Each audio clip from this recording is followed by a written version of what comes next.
Ruth, what's your full name? My full name is Ruth Elizabeth Thomas McCalla.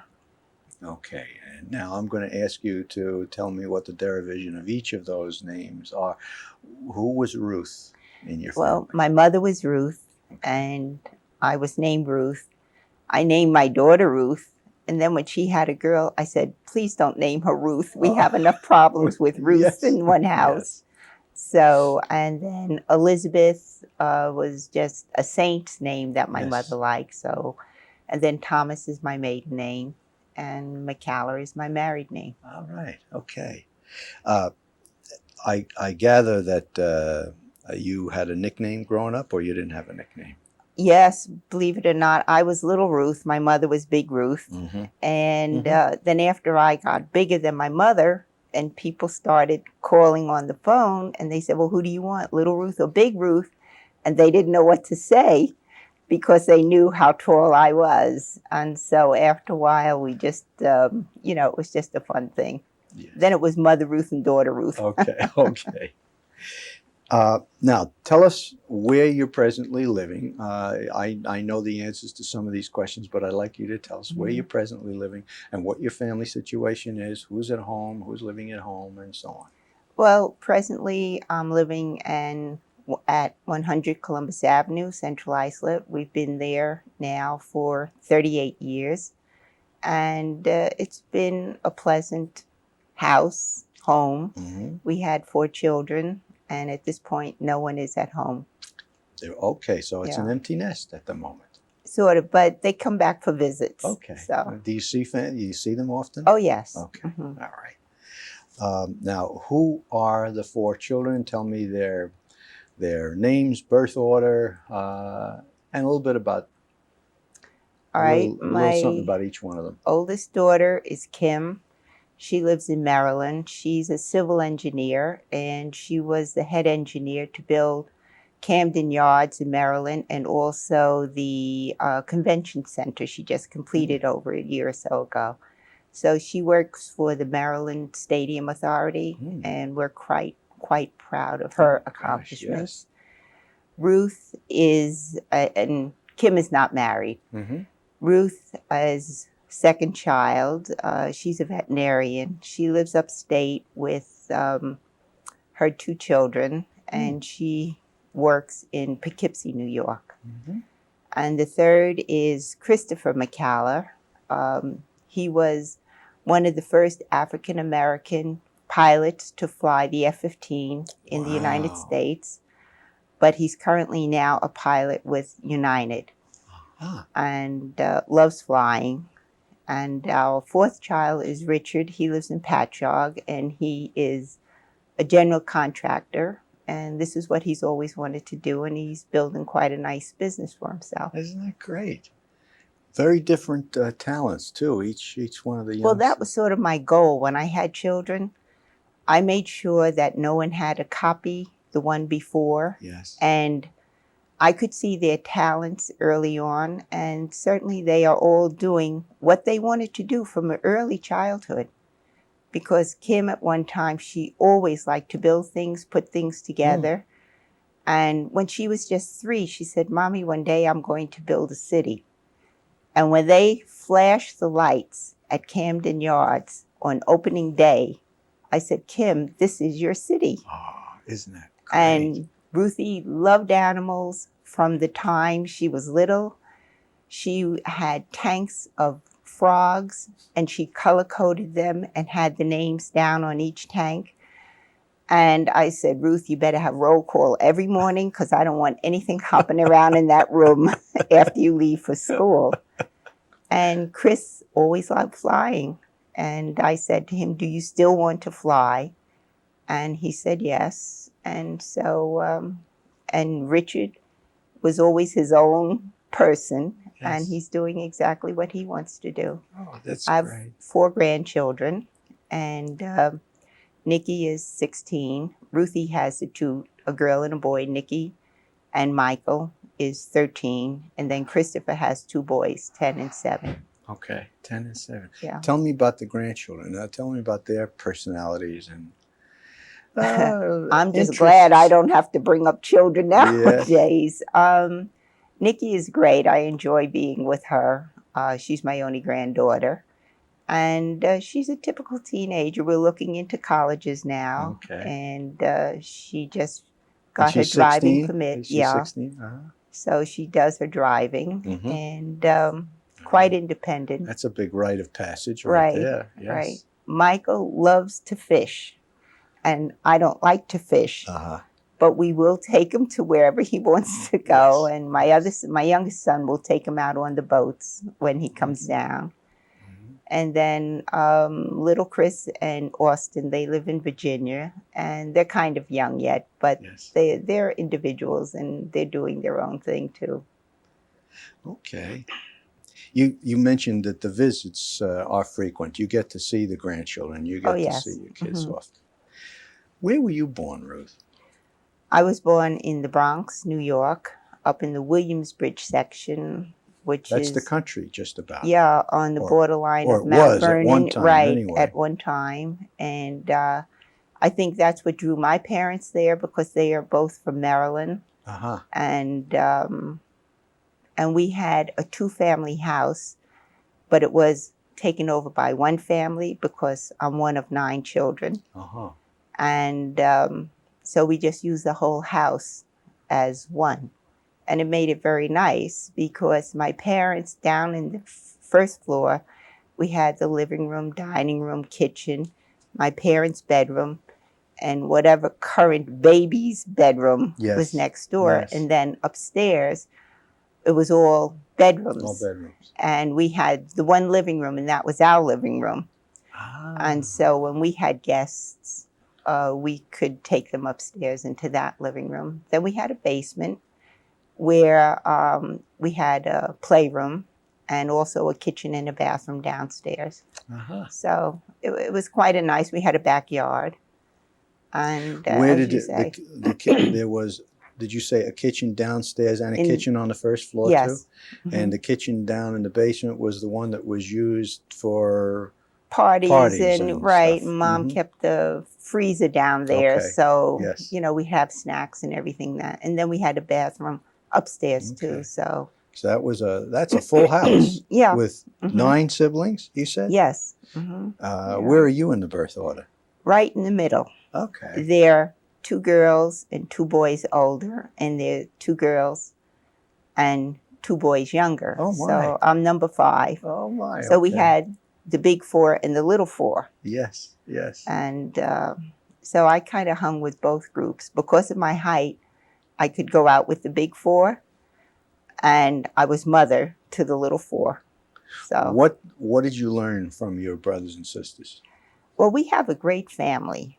Lots of love. We never argued, never fight. In fact, we just had a nice family reunion at one of the brothers' house in the Poconos. Isn't that great? And all the cousins love to get together. Oh, And gosh. the little ones, so now we're trying to train Yeah. the little ones to take over the family reunion. Oh, yes. And this is a tradition, is it? oh, yes. Hmm.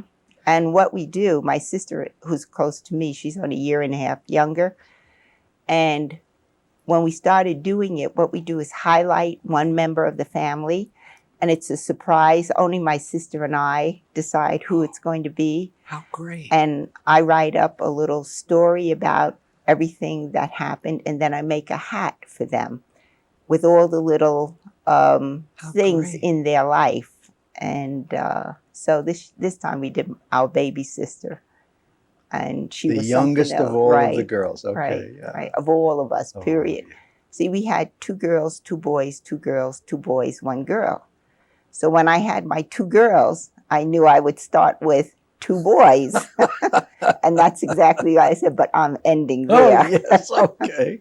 All right. So, but it's good. What, now with 9 children in the house, there must have never been a dull moment. Growing up. It never was. It was always great, really great. yeah. And my grandmother lived down on a farm in Maryland. So because we lived sort of in the city, my father, he had a 9-passenger car at that time. And so he would drive us down to Maryland the last day of school and pick us up the day after Labor Day. Oh, so you spent And we summers spent the whole summer in down on the Maryland? farm. Oh, And sounds that wonderful. was a good experience Oh, too. gosh. And I used to see the bean pickers and everyone going by in trucks standing up. So I said I wanted to do that.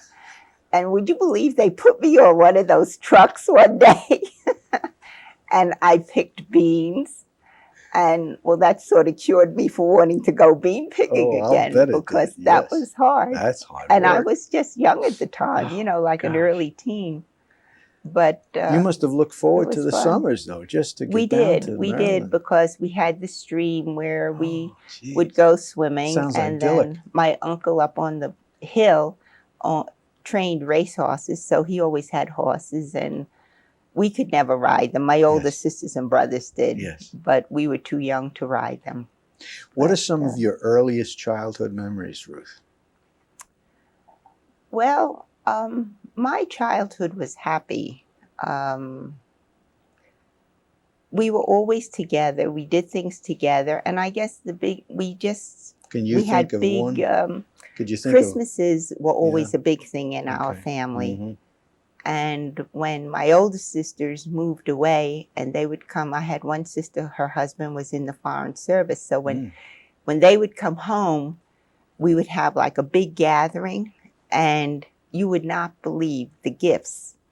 We always had a tremendous tree because this is an old house, so the tree had to be 10 feet tall. And it was like from floor to ceiling, everything was decorated. And Wow. Getting back to the family reunion, we always tried to cook and bake the foods that my mother used to. Like my sister, my older sister, is the only one that can make the candy she used to make. She's still trying to teach someone, but no one seems to pick it up. I do the baking, the cakes that they like. Another sister How great. makes some of the dishes. And so we tried to put this in so that the young people know sort of the traditions that we Sounds had. like if you don't already have one, somebody needs to create a family cookbook with the recipes and the family. That, and my other sister, she's doing like the family genealogy and trying to do that. But it's kind of hard because we're African American, and it's pretty hard to trace because my mother's mother was the product of an owner, and they never talked about slave as such, but the owner, and sort of why I look like I look. Mm-hmm. Mm-hmm. Where we have all colors in our family. We go the whole gamut. Because on my father's side, we have Indian. And so we have brown Indian children. from the West Indies, you mean? No, Indian from India. Guatemala. Oh, from Guatemala. Mhm. Okay. And so we have all colorations in my family. And I guess what used to make my mother really angry was they used to say, to think they have the same mother and father. Because my brother next to me, who I'm very close to, is quite dark and looks like an Indian. So we were very close. Yes. And they would always look at the two of us in disgust almost. Oh, my goodness. In fact, another brother and his wife were walking behind her and said, "Isn't that terrible? Look at that white girl with that black man."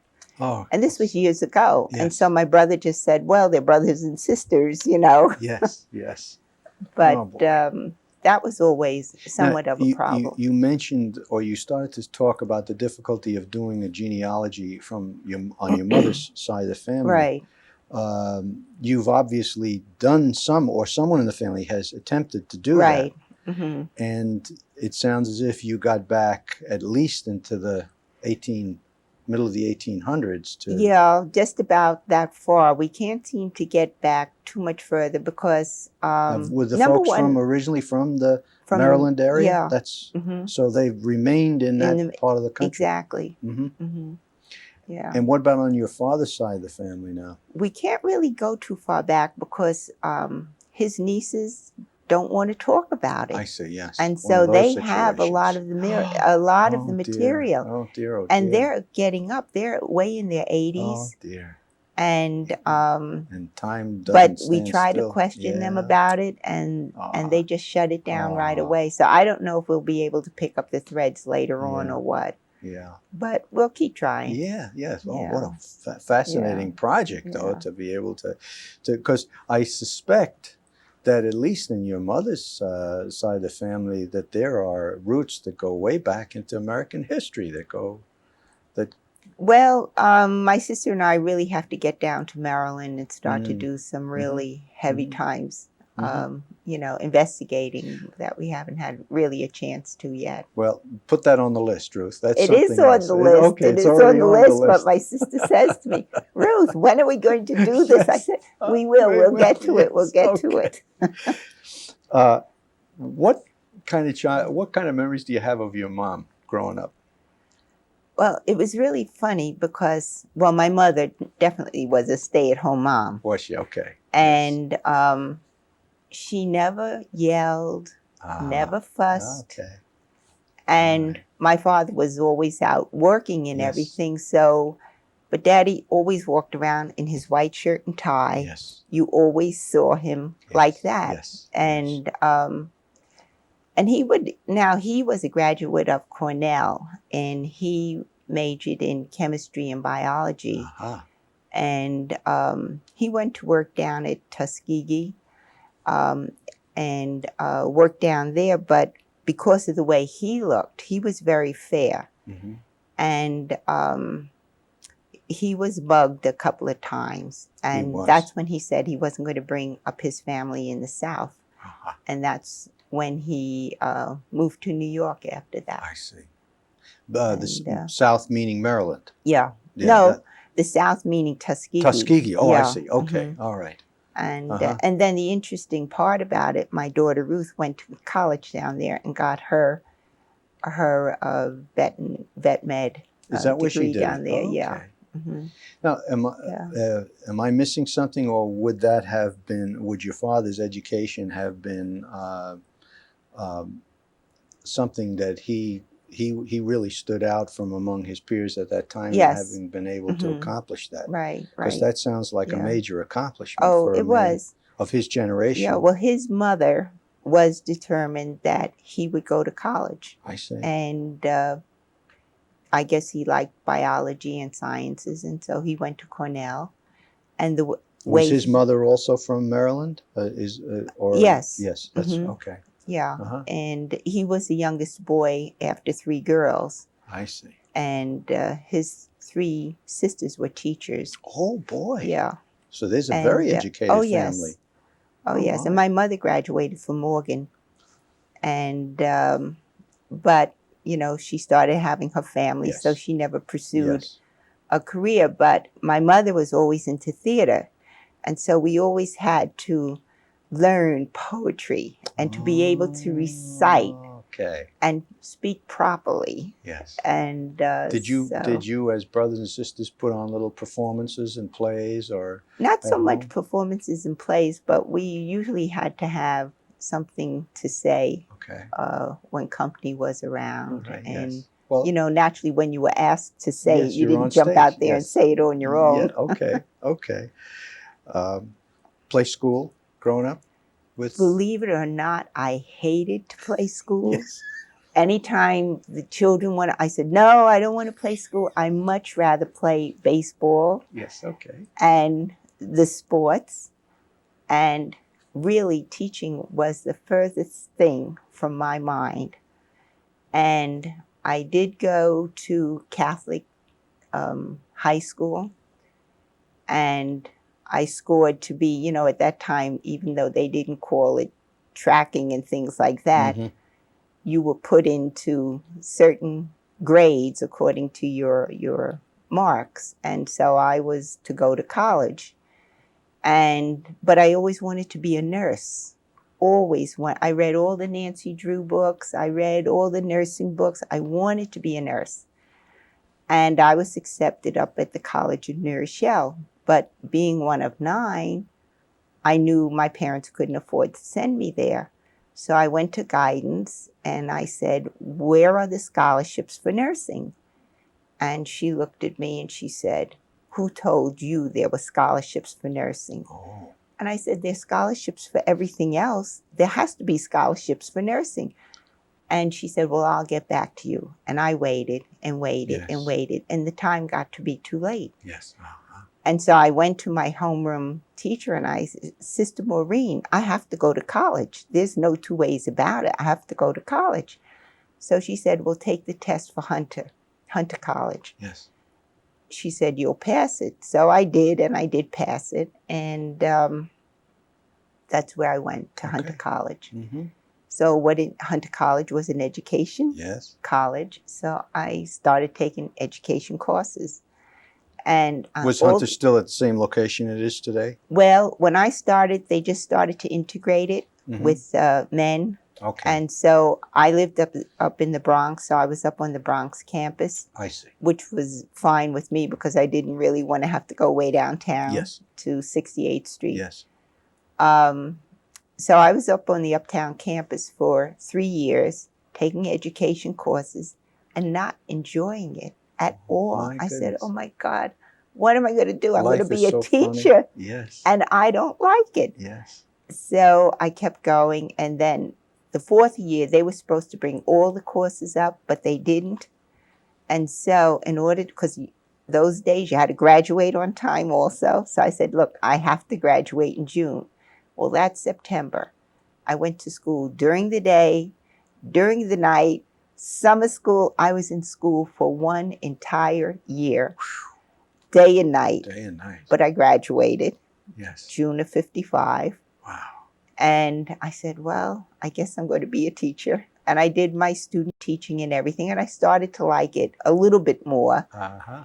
And the interesting thing, I wanted to backtrack. When I went to school, in grade school, again, being African American, and there weren't that many in the area where I grew up in mostly, it was interesting.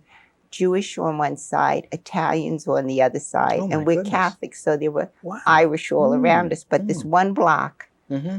we were African American, so we were the only ones in this My school. goodness.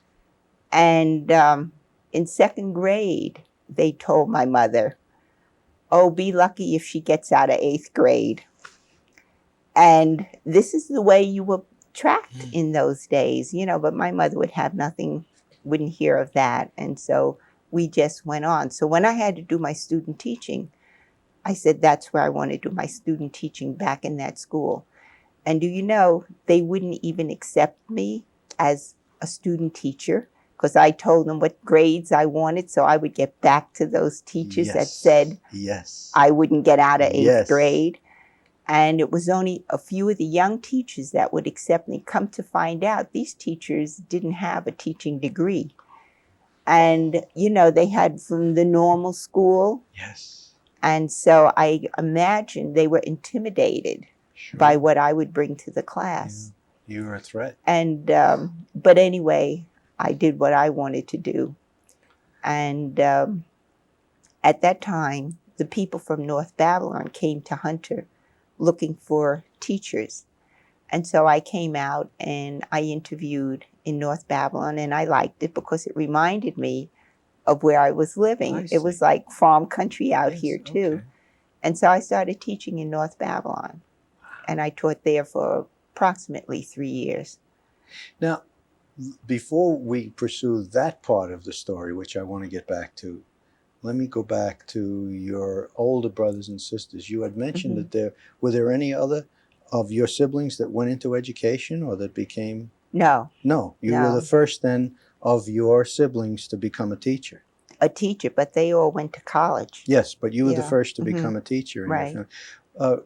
And there are no Ruth, other what are the teachers. others? What are the other brothers and sisters doing? Well, my oldest sister, right after college, she went to Hunter also, but she married a doctor and moved to Tennessee. Okay. And so in those days, women didn't work that much, so she didn't work. But then she finally went into funeral directing. My goodness. Then my second sister, she went to NYU, and she became a social worker, and she was the one that was married to an attaché for the State Department. I see. So she really didn't practice what she was trained to do.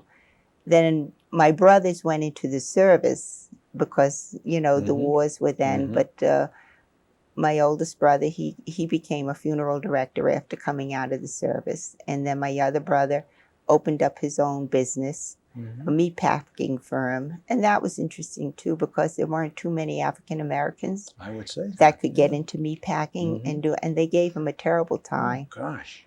And he died very early with a heart attack. Oh, And I'm sure it was the pressure the stress. that he Yeah. was under also. Mm. And then my other sister, she's a librarian, and she got her degree in library science. And then my other brother, he went into business for himself. He worked for the city, and in fact, he was an ambulance driver. My goodness. And then my younger brother became police officer, so he was on the force for over 20 years. And then my youngest sister, she's sort of in social work. She works for the National Conference of Christians and Jews. This is And the she's sister that you just honored with the yes, family the youngest reunion. one, and she is a regional director for Pittsburgh and Virginia. Okay. Boy, you've got it all And covered. Everybody is doing so, something very different. Did the two siblings who went into the funeral directing business, one have an influence on the other in making that decision, or was that an independent decision? It was an independent decision. Maceo did really well with his business. In fact, when he got his first case, my sister-in-law called up and said, "Oh, Maceo has a case." And we said, "Oh, great. Who was it?" Then we have to say, "Oh, that's terrible. We can't be that way."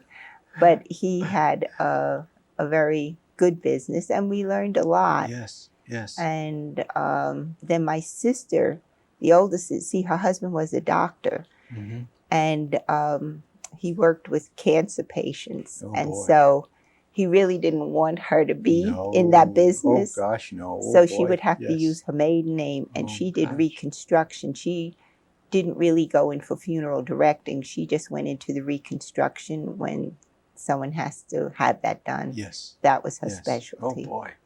Boy, it's almost So, medical. It almost it sounds was, like yeah, you medical. do. You have to really take a Gosh. very heavy heavy medical background. You've described your family experience growing up as being very loving and a lot of fun, both down for your summers and during the year. What kind of a kid were you? I was very good.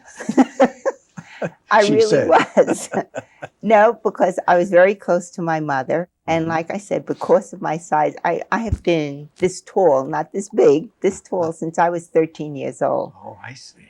And I was very close to my mother, and I helped her a lot, as I said, with the younger four, because the older four were either in school, in the service, got married and left. So I helped her out a lot with the younger four. And I guess I have a very even temper, they tell me. And the sister that's younger than I am, she used to get me into trouble a lot. But we never were on the outs or anything like that. And Ruth, was there ever anyone other than your mother and your father, any adult that had a strong influence on you as you were growing up? Maybe some of my mother's and father's friends, because I play bridge today, because back then my parents played bridge and they had a bridge group, and they belonged to a very influential, their friends were judges and doctors. And it was always very interesting to hear and visit with them when they came, and we would help her with her parties and things like that. Another one is Father Lafarge, Father John Lafarge, who's a very famous Jesuit priest and painter. Only we didn't know it at the time, because Daddy used to bring him up, for Sunday dinners, and we would sit and talk to him like a friend. And it wasn't until after we grew older and read his books and found out, oh yes, his brother is a very famous painter, worked with Tiffany. My goodness. And but being young and silly, all of this flies over your head. Of course it does. And we say now, if we had only really listened Yes. to everything. And Yes. both my parents were brought up Catholic, and we come from a very staunch Catholic family. I did. I can't say that about my children. My mother Yes. was National Catholic Mother of the Year in 1952. Oh my. And Daddy was always, he had been several awards from the Pope and the Is that Cardinal. right? Oh, Oh yes. my goodness, I'd say. And, Something so. to be very proud of. Yes. That kind of recognition for what did he do to get the awards? Well, he and Father Lafarge started the National Council for Christians and Jews in the city. And You mean a local chapter or a New York chapter? yeah, New York I chapter. see. And he just did lots of things. He was always with the Bronx Grand Jury. He was there. He was treasurer of the Harlem branch of the YMCA for over 30 years. And I Very guess active in the community. and I guess that's where we That's all where get it it from. comes from. Right. Sure. Oh, And my mother, yeah. even with all of her children, she had a beautiful voice, and none of us can sing. I don't know where that gene went.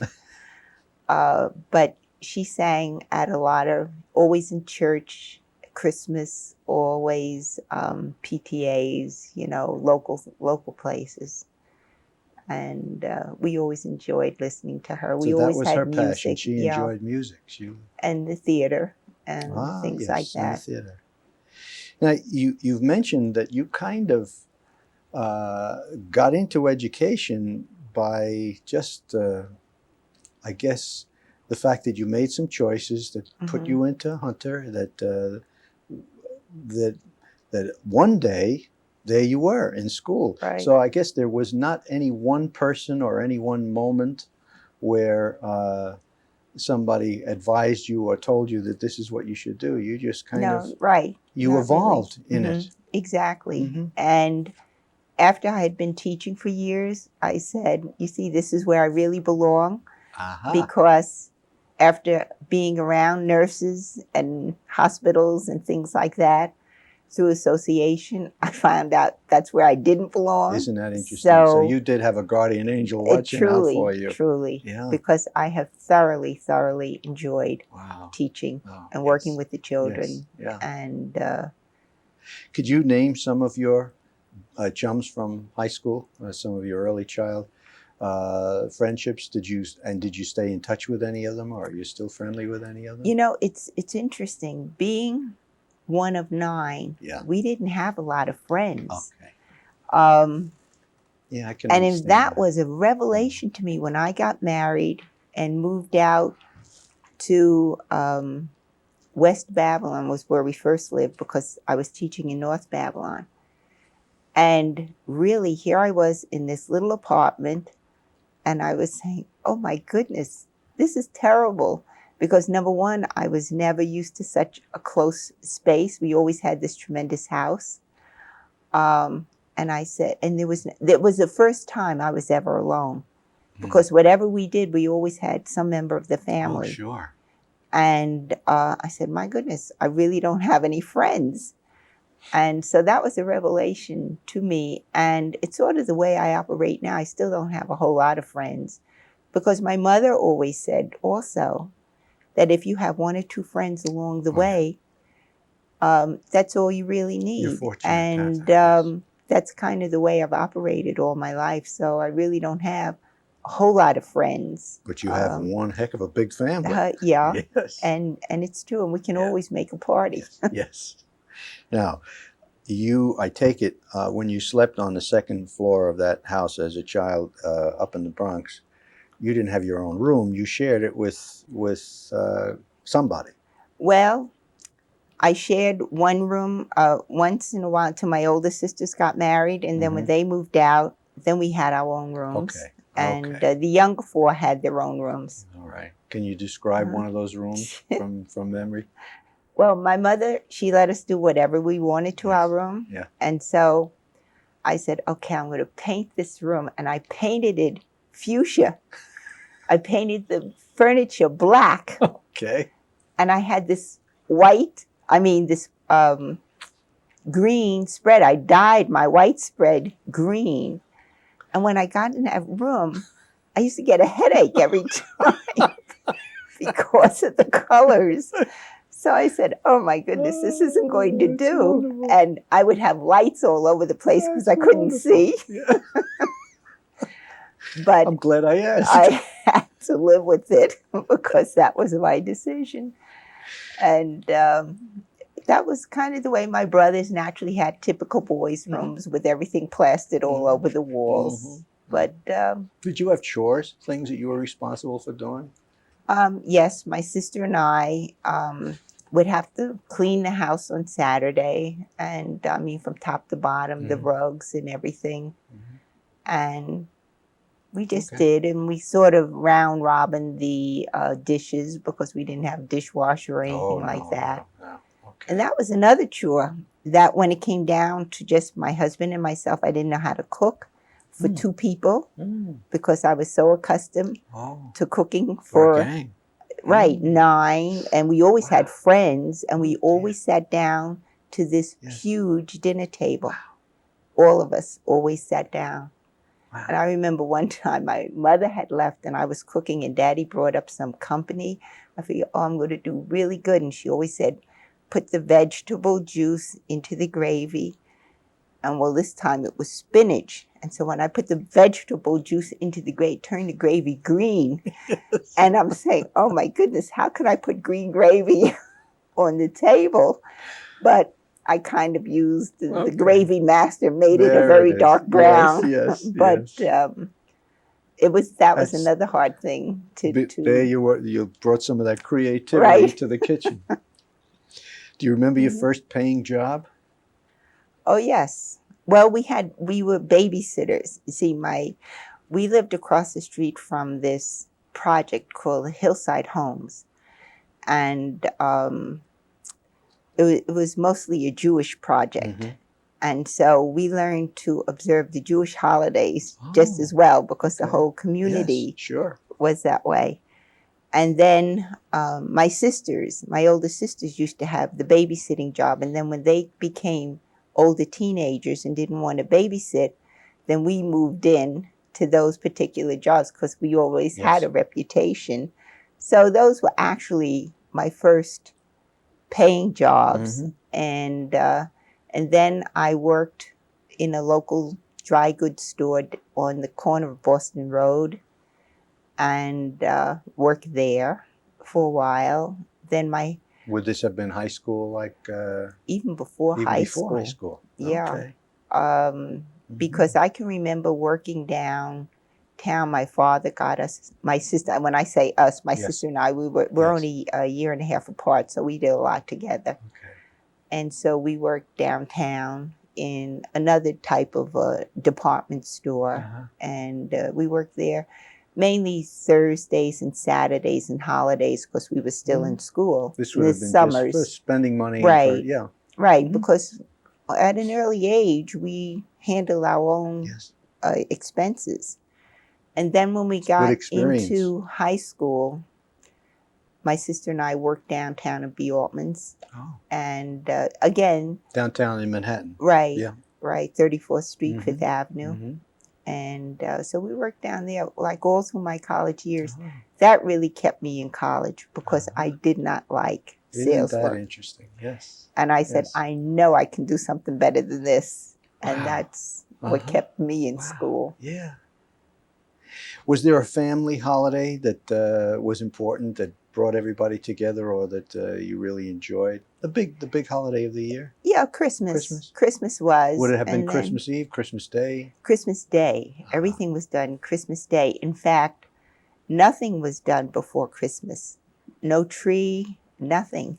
So my parents would have to put up the tree, decorate it. You never saw a gift. We used to look every place, under the beds, behind the couches. And that was a lot of gifts to hide. I'd say so. We didn't get a whole lot of gifts. We got roller skates because you roller skated, and we always wore out our roller skates. And then the bicycles were recycled down. Yes. And then we would get a few clothing gifts and games. And but by the time everyone got one of those, there was enough to share. Mm-hmm. So, and then to have the big Christmas dinner, the turkey, Thanksgiving and Christmas, yeah, the big dinners, and we all chipped in to have that. And as a kid, what would your interests have been? What did you do with in your spare time? Mainly sports Okay. outside, Okay. because we were right across the street from this giant schoolyard. Oh, okay. So you learn to play Okay. stickball, Okay, sure. and Sure. we would play handball against the walls. Yes. And then as young, we played all the games that young children don't know anymore. That's right, the street Oh, games. yeah, hide Yeah. and seek and Yeah, ring-a-levio and kick the That's can right. and Oh, yes. and True. all of that. And everyone knew everyone. And so you didn't travel far from where you lived. Mm-hmm. And, you were able to go in and out of the homes because they were safe. Sure. Oh, yes. And travel on the subways and All travel the on the time. train. Well, Yeah, we did a lot of traveling. In fact, it was interesting. My son said to me, "Ma, I can't believe you let us travel to New Jersey." that's right. Because when I lived out on the island here, Yes. I wanted my children to know New York. And so I would always take them into New York when they were very, very young. And then when they could travel, I showed them how to use the railroad and what train to take and where to go in the city. And so at an early age, they were traveling back and forth into Yes. the city to the plays or to Yes. shopping or Yes. to whatever. And then we had relatives in New Jersey, and they were close to them. So I showed them How to get there. how to get there. Great. And my sister-in-law would meet them, and we would just know when to get them and things like that. So they traveled just about any place they wanted to go. As you and I have grown up, we've probably changed our opinions on this from depending upon the age that we are at the time. But do you now have a favorite season of the year that's different from what it used to be when you were younger? Or I guess my favorite season is the fall. I like the spring because it's like a rebirth, and after the dreary winter and everything, the spring just kind of like gets you started again. Yes. But the fall is beautiful. Yes. The Yeah. colors, the Yeah. weather. yeah, I enjoy the fall. would that have been a different preference when you were 15 years old or something? Or I think we like the winter. I Then think we were so. foolish because we had snow Oh, like isn't you that the wouldn't truth? believe. Yeah. And the schools were never closed. That's right. We trudged through snow up to our knees. There was like a path, but we would have sleds, and we lived near a hill Oh. that was like 3 blocks long, Oh. and so the cars couldn't go, and there was always a parent at the bottom of a dangerous hill to like either stop the cars or direct us in another Yes. direction. Yes. But we would sleigh ride till we were numb. Wonderful memories of winters. I don't think kids are going to have that many No, memories that we no. had of the winters. And the fort, to build Yes. a tremendous fort across the whole backyard and That's have right. these snowball fights. And Oh, yeah. and it was great. There was always something What to about do. favorite aromas that trigger a childhood memory or trigger a particular memory? Just foods, Foods. cooking and baking. It was always good. Do you remember the first school that you attended? Yes, right across the street, PS 78. And do you remember the first day you went into that school, or the first day you attended? Yes, I'll tell you, interesting, because of my height, Yes. I was in kindergarten, right? Yes. And the teacher sent me on an errand. And it's not like the schools we have here all on one floor. Uh-huh. Kindergarten was off, and you had to go down a hall, up some stairs to the main office, I guess, to take the attendance card. But I guess I got a little twisted going back, and I got lost. And I kept asking someone where kindergarten, and they kept taking me to third grade. I kept saying, no, I don't belong there. Oh, I mean, but they wouldn't believe that I belonged in kindergarten. funny. So I'm very glad I didn't develop a complex for my height. Gee whiz. I've always enjoyed being tall, and but I remember that getting lost, and they wouldn't take me to the kindergarten. What other schools then after? Well, this That was school, one this first school through went eighth up, grade? yes, Was through it? eighth grade, and I became captain of the guards. I don't know if you Yeah, sure. remember that. That was a Sure. big thing. My Traffic, older sister was safety captain of the guards, and I Mhm. guess maybe Wear she the was, belt? yes, and I had my gold badge. Mhm. Because if you were just a regular guard, you had a silver one. Yes. But when you Oh, became captain, you that's got the gold one. And you were really in control because Yes, you you were. had to make sure everyone was on their Yes. post. You had to make sure. And the other kids listened to you, Yeah, too. right. Yes. And Yeah. so that was a big thing. Yeah. Now, what was the next school after that? High school, Cathedral Cathedral High. High Okay. School. That's Well, parochial school. yeah, we all went to, Was it all girls at that time? yes, we all went to public school, but my mother wanted me to go to a Catholic school. Mhm. So I had to take that entrance exam, and I Mhm. was saying, Mom, how am I going to pass that? Oh, Because I didn't have the background that the children had that were in Catholic school, I see. because they were trained to take that test. Yes. Uh-huh. But I took it, and then the principal called me in and told me that I was accepted to go to Cathedral. Okay. And she said, do you want to go? I said, my mother wants me to go.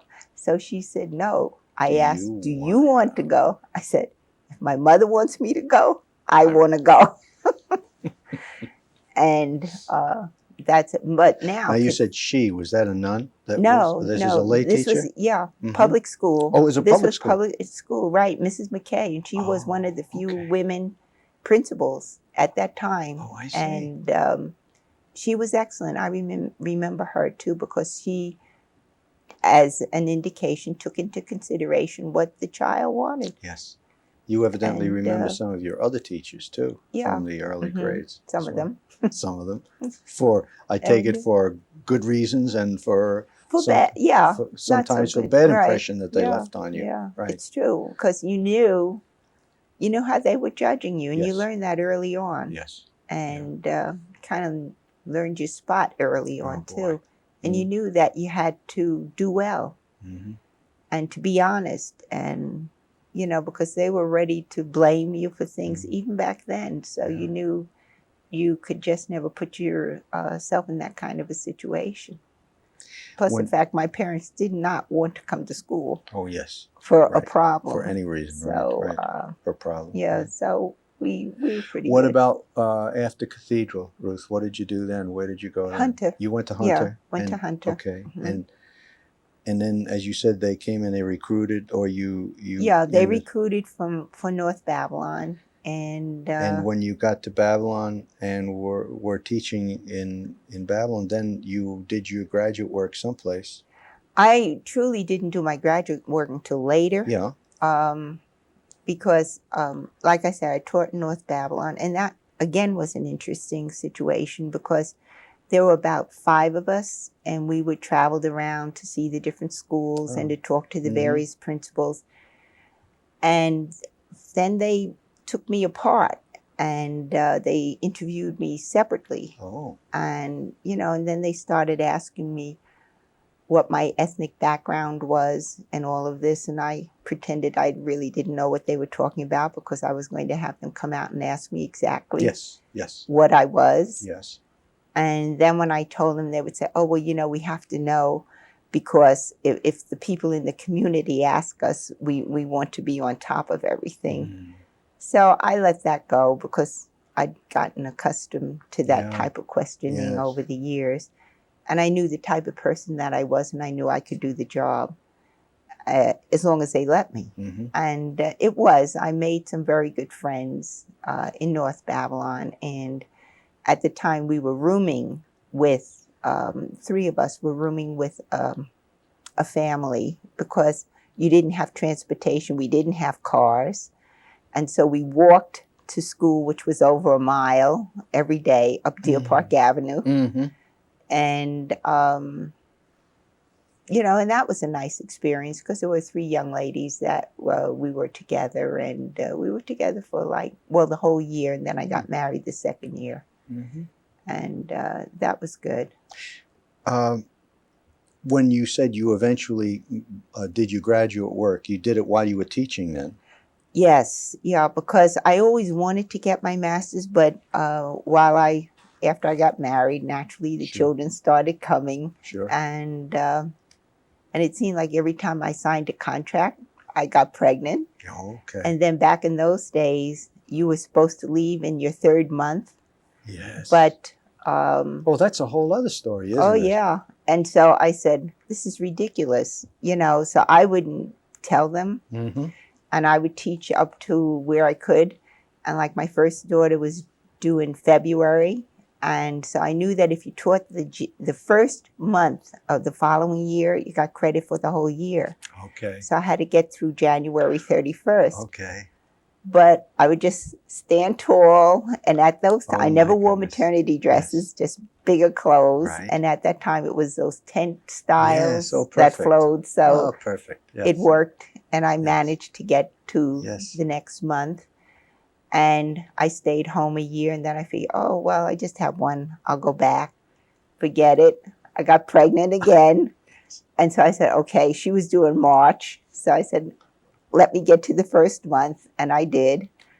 And then we were kind of in a little financial straits. So I went back to work again, got pregnant again. Oh, boy. Okay. And I said, there has to be something with signing these contracts and getting pregnant. Yes. So, plus the fact that they would not give me a contract unless I signed a letter saying I wasn't having any more children. Oh, my God. Yes. And I said I couldn't do that. Now, this is in North Babylon? In North Babylon. My goodness. So that was the end of my career in North Babylon. Yes. Plus the fact I had 3 children at this time, and that was kind of a little hard. So oh my God. I decided now, how to stay recently home. In terms of our time sequence? That would have been 1960. 1960. Yeah. Okay. 1960. And they could do those things in those days. Yes. So well, there was no, I gather from what you're saying, there was no active teachers organization or union in the time to really... Well, yeah, there was North Babylon BTA. Oh, there was? Yeah. Yeah. And but it was still possible for decisions to be made. They still didn't have the laws or people backing them up and things like that. So ultimately, then you left North Babylon, and I gathered from what you're telling me that your graduate work eventually happened while you were in Brentwood. It did. And it happened when my oldest daughter was getting ready to go to college. When she was in high school, I said, because I tried going back, but it just got to be too much with the 4 children and teaching and things like that. But then I said, no, this is something that I really want, and I'm going to do it. And so when she was in high school, that's when I decided I was going to, and I started going back in summer school, doing summer school, and then I would do night school. And where would that have been? CW Post. Okay. And so it was fortunate because we could do extension courses out here in Brentwood, so I really didn't have to travel in. Over at St. Joseph's, right? Yes. Yeah. So I really didn't have to travel in to Greenvale until the very end. Okay. And but I was also very active in PTA. I started the 2 PTAs in Central Islip for the new elementary schools that were coming up.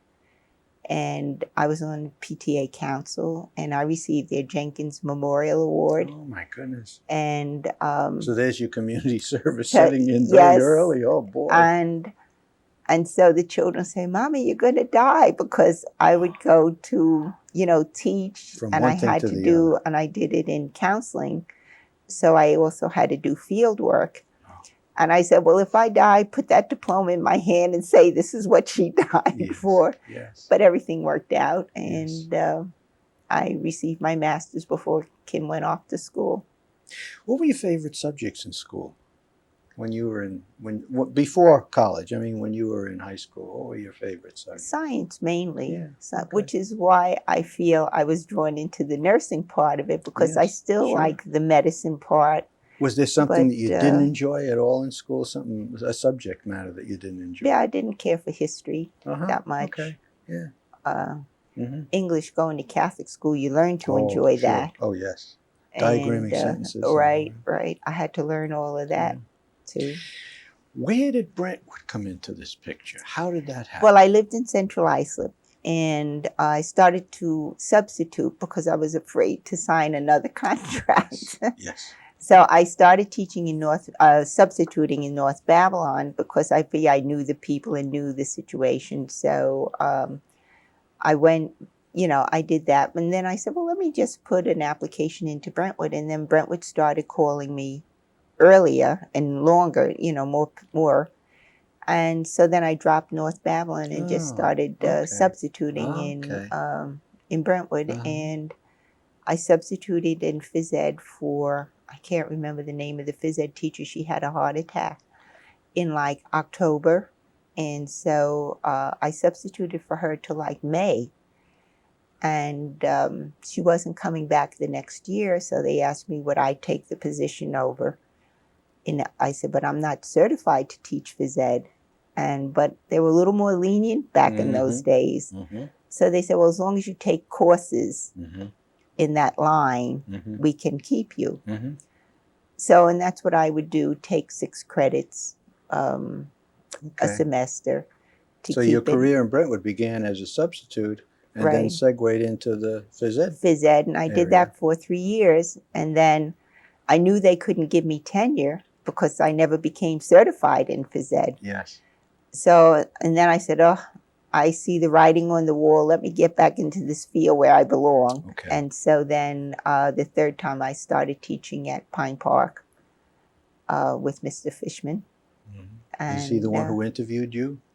Yes. Okay. But everyone kind of knew me because I had you were a presence there. Yeah.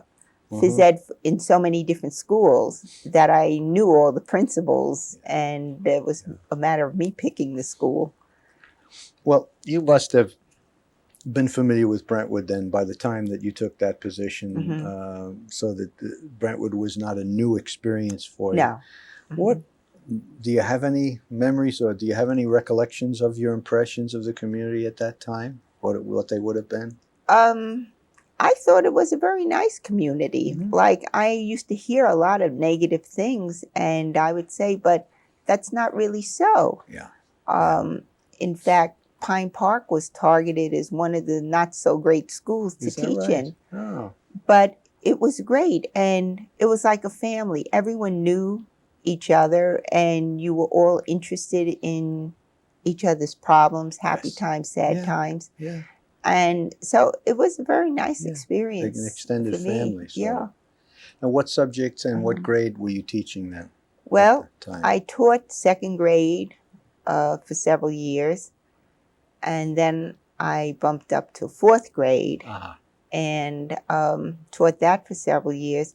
And then I happened to be in the year where they started laying off the teachers. Oh, yes. And so I used to get laid off. Oh, every June. Slip every that year. Slip. They said, what letter did you get? Oh, the white letter, the pink letter. Yes. When you got the green letter, that was doom. Oh, and but because I had the 3 years of phys ed, I was always the first one back. Okay, so they call you back and say, we have a job for you. Right. So even though I got the letters, I never got upset because I knew that I would have a job. And it wasn't until I got that green letter where they said, oh, boy. There is serious, you did get a green letter. Yeah. Oh. And I said, oh my goodness, now my children are in college.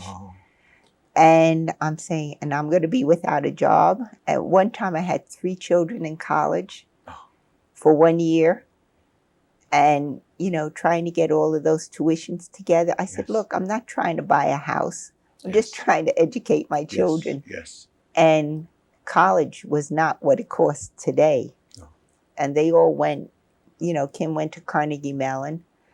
And Ruthie had 8 years down at Tuskegee. Because you have to do the 4 years vet med. Yeah. And then Chris had his 4 years too. And so that's when they said, if you want to come back, you have to teach ESL. And in order to teach ESL, you have to take 12 credits over the summer. And we were saying, oh my goodness, how are we going to do this? Yeah. Well, there were like 14 of us. And we traipsed into CW Post because they were the only certified I area see. Yeah. or college Right. that at the time would teach these ESL courses. And that's how I got involved with ESL. But I love it, or Okay. loved it. Yeah. It was great because I would get very tired of teaching the same grade for more than a few years.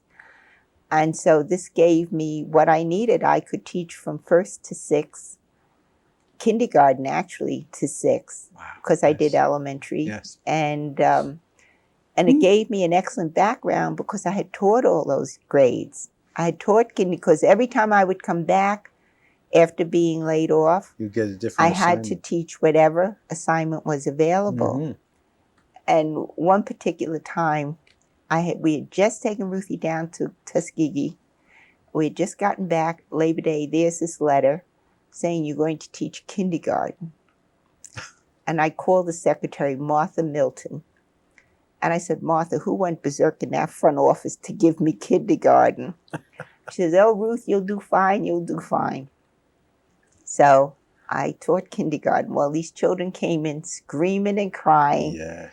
And I sat them all down and I said, look, neither one of us want to be here today. And I said, please do not come back tomorrow with this crying. It is not necessary. And they kind of looked at me and everything like that.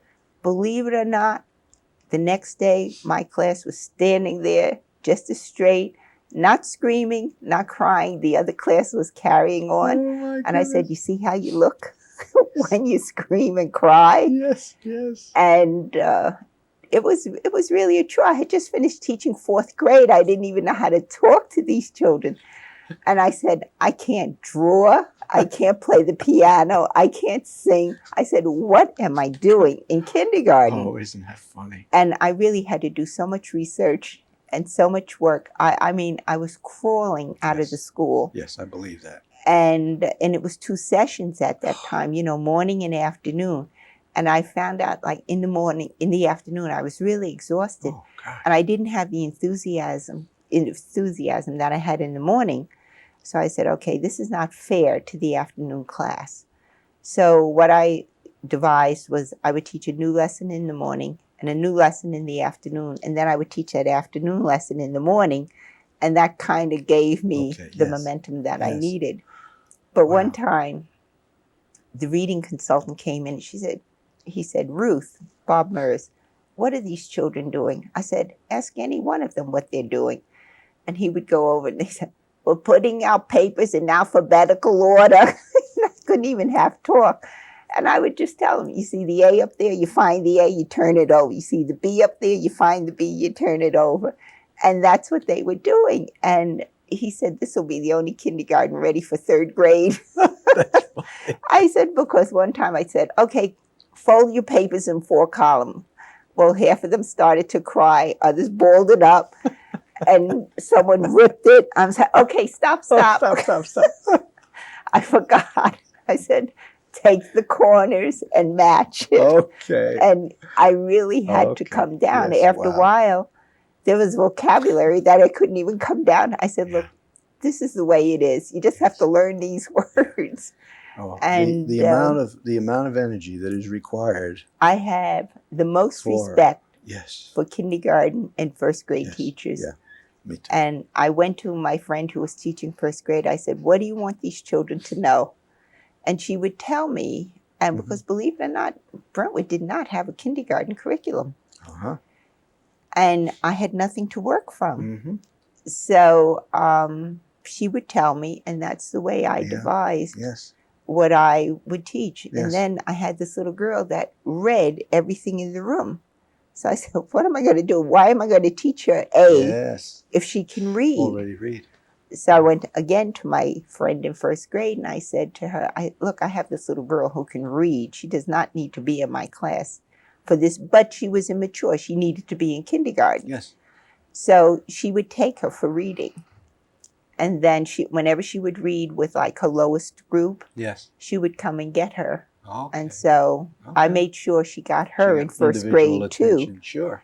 And then she would just Okay. bring her back. And You've taught an awful lot of grades then. You've had a lot of different assignments Oh, because yes. of your right, career. because but that's what made ESL so great, because I knew the child at that age Mm, and what to expect of them Mhm. and what their abilities were. mhm. And I knew the curriculum. So I knew what they were supposed to know at each level. Mhm. It was just frustrating when they came in fourth grade and fifth grade with no English. Yes. And it was very hard, to really get them up to par. But some of them just did fantastic. Yeah. I had one little girl. She came in from, um, I'll say Guatemala. She was speaking Portuguese. And her father wanted to move. Now, she came in, and when I asked the child, "What is your name?" and they would start crying, I would say, "Oh, I know what I have to work with." Yes. Because, you see, if they didn't speak Spanish, they didn't go to bilingual. I would get them monolingual Oh, in any other language. okay. And so I said, okay, we have our work cut out for us. And I would just proceed with her. Well, this little one ate up the language like you would not believe. Really? And she was in fourth grade at the time, and that was a lot. But I would give her work to do at home. She would come in early. I would work with her early before school. I gave her 2 hours during school, and she was just eating, absorbing. And so when it came to December, she said, "I want to read because I would keep her with the fourth grade children. "I want to read in that book." And I would say, "But Marie, you're not ready for that book yet." But she wanted to. I said, "Okay, we'll make a deal. I can't skip you those many books because you'll lose too much." Yes. I said, "If you'll do this work at home, I'll work with you in school and keep you." And she worked 2 books. In fact, when the children heard her read, they looked and said, "Listen to her," because she could not speak a word of English in September. My goodness. And when she got into high school, she won the writing award. Wow. And she wrote about me. How neat. Oh, how neat. And that was a very nice how wonderful. experience. And she wanted to be a doctor. And although I've lost contact with her, I'm sure she will be. I'll bet. And because You remember her name? I can't, Okay. would you believe? Okay. Yeah. No. That's all right. I took a shot. Yeah. That's okay. No. Yeah. Well, then, suppose you tell me, outside of the many different job descriptions you've had for all the roles that you filled down through the years, how you defined your own purpose. Well, I guess my purpose and how I felt was if I could touch 1 or 2 children every year and make a difference in their life, and I know I did, because they would come back and tell me of their accomplishments, then I felt then that was my purpose, and that's where I belong, and that's kind of the way I operate. Yeah. Okay. So you have heard from people who came back, some of the students that come back to. Yes. That's a good feeling when it happens. Have you, or did you stay in touch with any of your teachers to some degree anyway afterward? No? No. Okay. No, not at all. Now, contacts with colleagues, either former colleagues that you worked with or worked under. You, of course, are active in the organization of retirees since you left, and I know that there's a lot of contact there. But is there contact outside of that? Are there any other contacts that you have with people you worked with over the years? Only one friend, R.O.B.S Mm-hmm. and we started teaching. She was like my senior teacher when I started teaching at North Babylon. Yes. Oh my! And Isn't that great?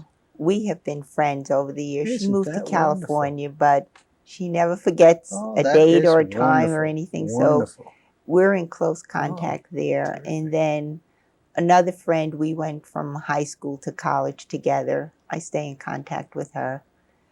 But Okay. basically, that's about it.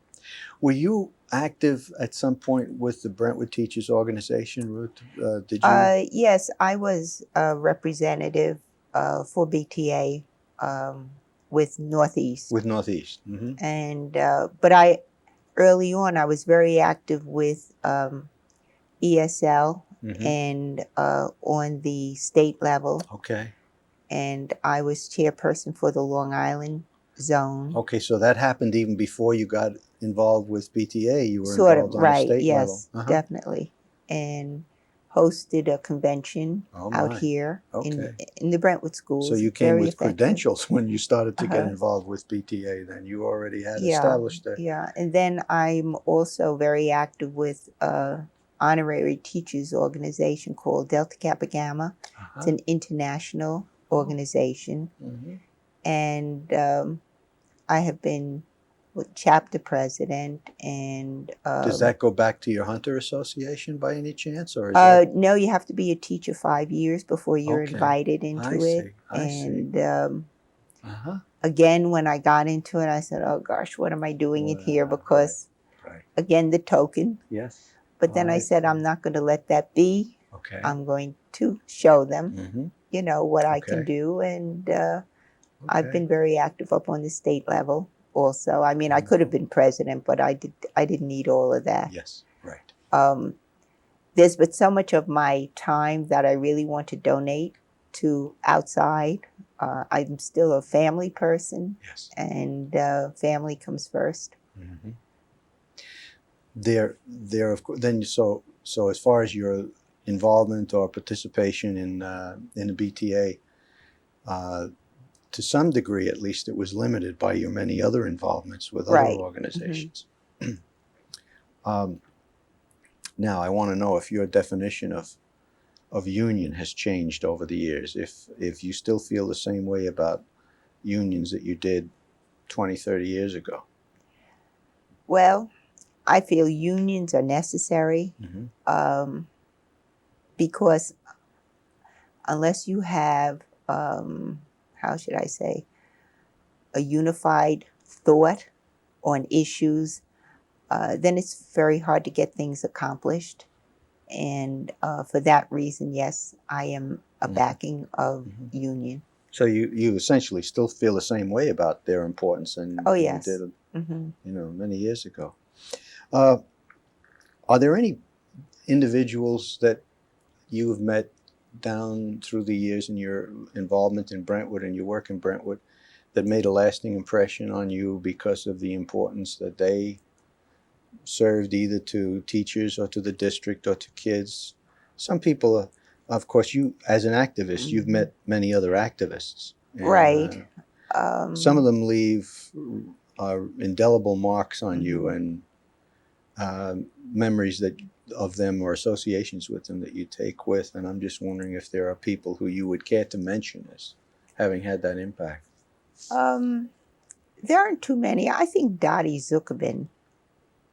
I've always admired her command of issues and how to deal with them and where to point you to.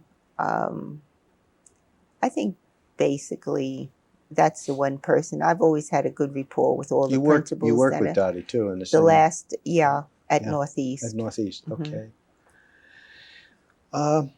Well, you eventually got to a point where you decided it was time. And you put in your papers. That was in what year? 1991.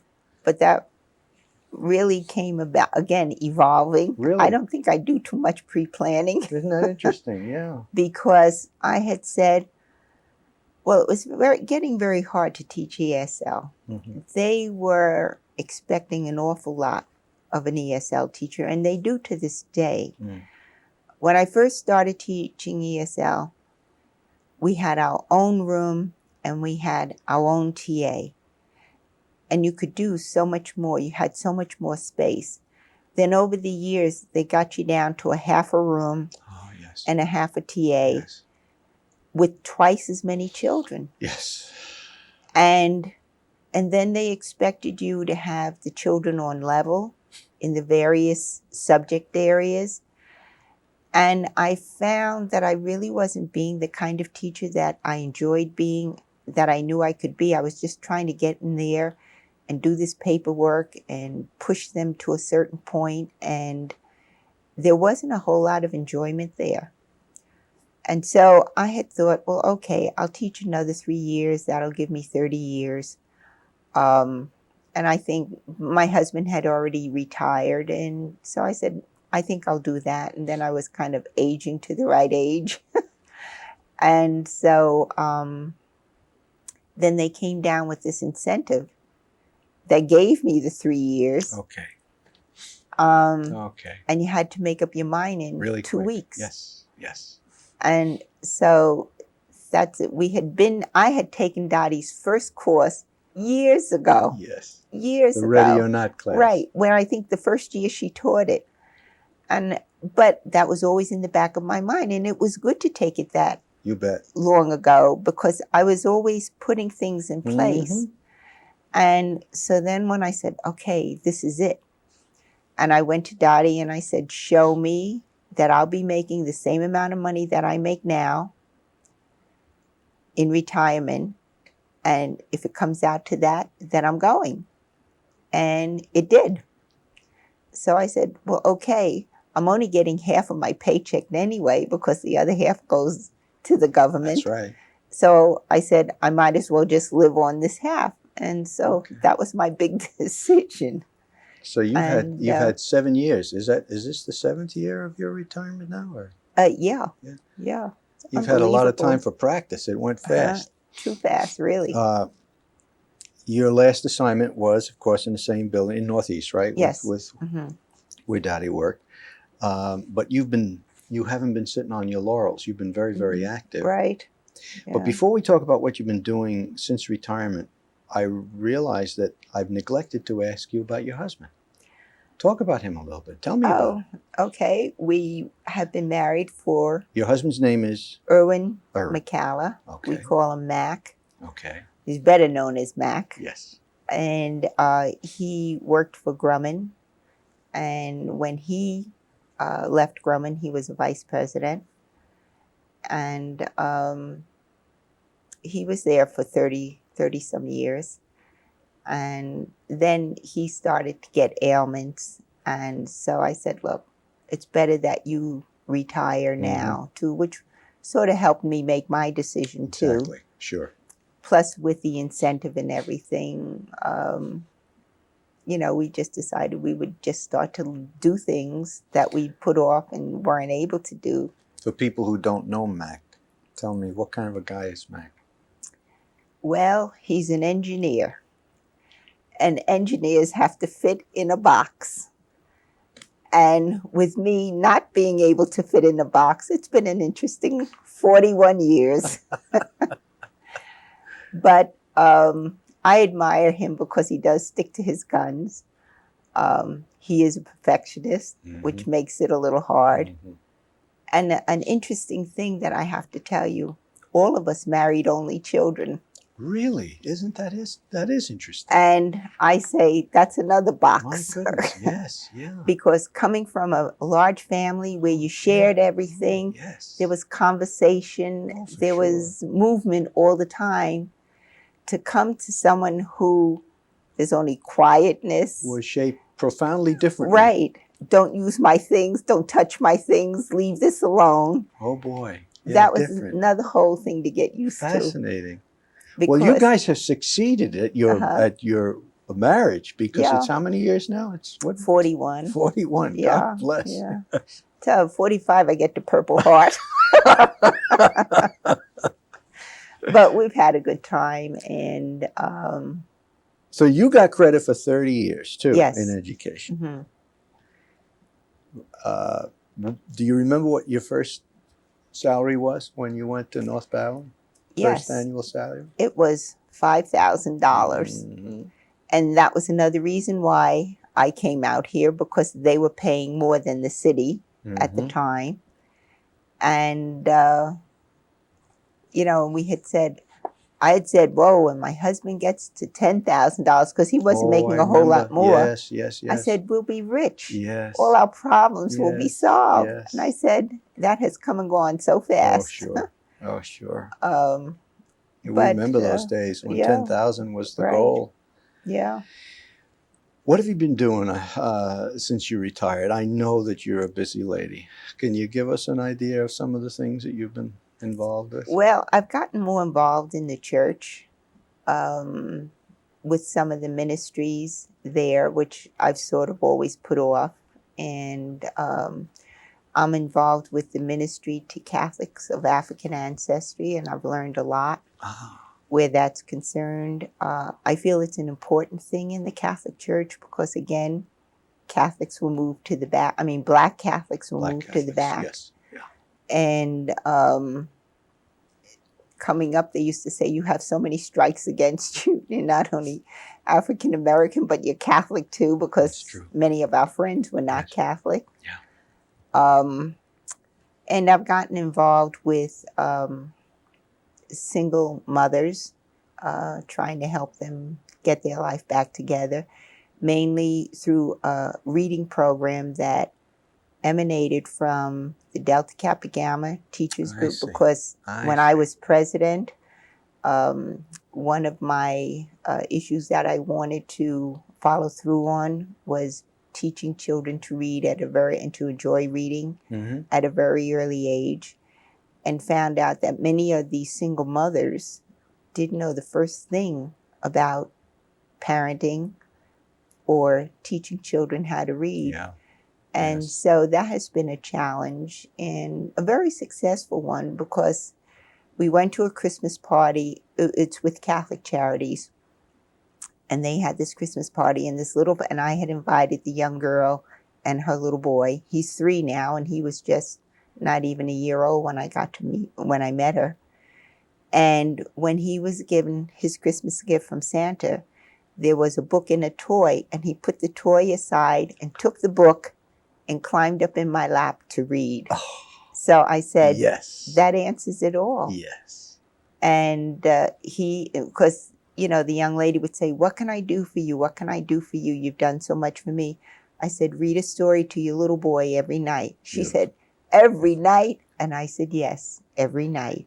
Yes. And she has, and she does. Yes. And he, learned to speak. And so Oh, that great. was a good That's feeling. wonderful. Yeah. Speaking of books, you've done a lot of reading in the course of your life and read many books that have had a profound effect on you. But I wonder if you could mention one. Tell me about one. Well, I'm sort of eclectic when it comes to reading. Mhm. I don't really dwell on any. I do, and being that I got my master's in counseling, I do a lot of family reading Okay. and self-improvement. Mhm. And Mm-hmm.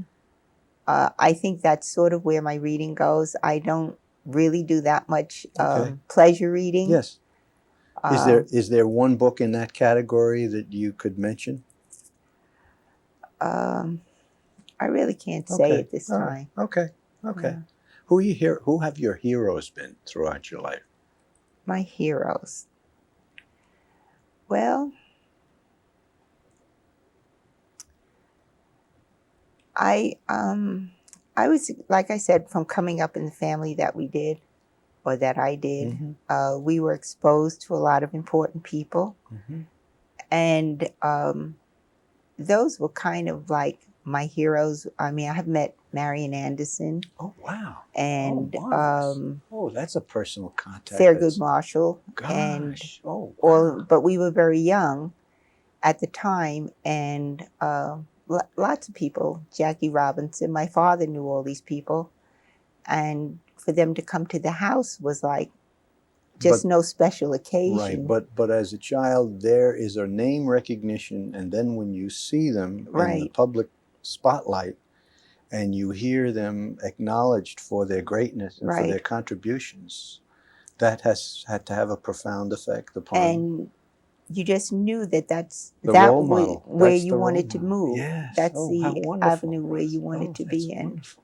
And so I guess there just isn't really any Fortunate. one. Yeah, it doesn't have to be. You've got a galaxy of people to choose from. Well, we're getting down near the end of our time together, so I'm going to try to just hit a few things that we haven't talked about so far. What do you miss most about your active service? Nothing really, Okay. because I still do it. I mean, I work with my grandchildren, and we read and talk, and they'll say, "Grandma, where did you get all that information That's a from?" great answer, yes. And or they'll try and put something over on me, and I said, "Look, I know where you're going with that." And they said, "We can't fool you at all." I said, "No, I've been around It's children wonderful. too long." So we laugh and we Yes. have a good time. And Is there anything that you think that you would like to have accomplished that you were not able to in the time that you had left? in teaching, Yeah, in teaching. um, Or did you pretty much at see? one time I thought maybe I'd like to go into administration, but then I really looked at administration, and I said, no, I would not be able to be my own person. And for that reason, I really never pursued it, Yes. because I still liked the freedom that I thought was afforded to me to do the things I wanted to do. Oh, I can identify with that, yes. Is there a personal perspective that you might share with the most recent generation of teachers that have now come into the classroom and might someday hear your comments? I would just say, really listen to the children. Listen when they're just talking, not always in a formal situation. Yes. We would just have conversations, and to really hear what they were saying, not to criticize, just to absorb what they were saying to you, and then to observe how they were acting and reacting towards you, towards their peers, Yes. towards each other, and glean from them. And whenever I would read a story, I would always ask the children, well, how did this character feel? And, were they sad or happy, and why? To try, and you would see that they would put some of their personal interpretation into their answers. And Their feelings. yes, Their feelings. I've always been very much in tune to feelings. Yes. And just having children talk to about themselves, or just talk. Yes. Because I do that again with my grandchildren. So, I'll say to my granddaughter, okay, so who's the boyfriend this month? And she'll look at me, and at first she won't answer. And I'll say, well, is he in your grade, or is he in an upper grade? And then she'll start to talk. And this way I get a feel for who she likes, yes, and who she doesn't like. Yes. And is it important to her how a person looks? Yes. Or rather how he acts? Yes. And the conversation evolves from that. And with fishing, I just do fishing with my grandson. Even I'll watch, he'll say, Grandma, come watch this program. 6:00 in the morning, I'm watching these flies, the way to catch this. But you know what he's done? He's written a little book. And I said, Michael, I'm so impressed, because he draws little caricatures. Like whenever he sends a card, I always have to look at the front. Isn't that great? Because he adds to it. Isn't that great? Just little things. His own touch. Right. Oh, wonderful. And he wrote this little book. He got a little book, and he put the bass, where it can be found, what they like to eat, what kind of lures you need, the best time of year. And how old is he at this point now? He's 13. He's 13, and he's But doing he's this. been doing this. Great. And he went, I said, Michael, I'm so impressed. Yes, yes. And he said, do you like it? And they'll come, and their things are up on the refrigerator, and he'll say, you still have that? And I said, sure, it was important at the time. Oh, and you could great. see just that little whatever means so much.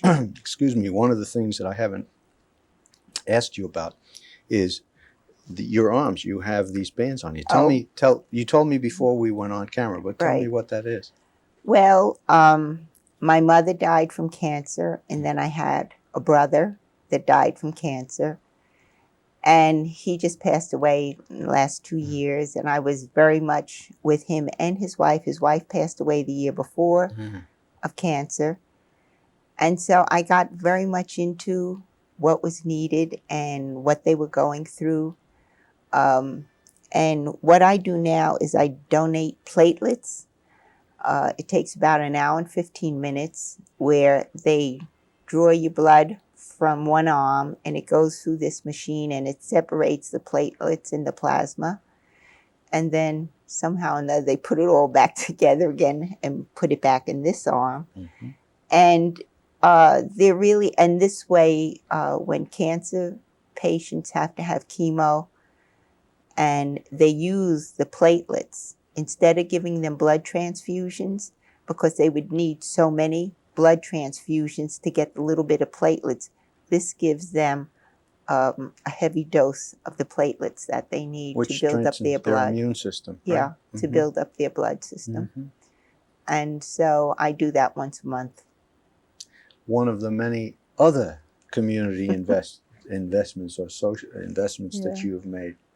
Well, I can't tell you how grateful I am that you've given us so much of your time, which is not in large supply to begin with, to talk to us. Is there anything we've forgotten to mention, Ruth? Is there? Can't really think of it. Okay. We've covered a lot of ground. We sure did. Just one thing. Yep. In retirement and with R.O.B.S, I would like to put forth anyone interested in programming to please come forth. If you have a special program that you would like to see and share with other people, that right now I am program chairman, but I could use help. And anyone who would like to come in and help, I would like to meet with them. And thank you for that. As a footnote, you have been with the organization since its very inception. Yes. As a matter of fact, you were there in drawing up the Constitution and doing the actual foundation for R.O.B.S, which is now grown to, at this, as we speak, over 300 members. Yes. And everyone has a good time. Everyone I think it's really, and I'm impressed with the number of men that come. Yes. And they do come, and everyone seems to enjoy the camaraderie. And so we haven't given up our collegial contacts. We can still keep in touch. Most people would say, well, one of the things I missed was I missed the people. But people in R.O.B.S don't have to say that because we're still in touch with the people. Right. You know? Ruth, thank you so much again for being with us today. Thank you. Right.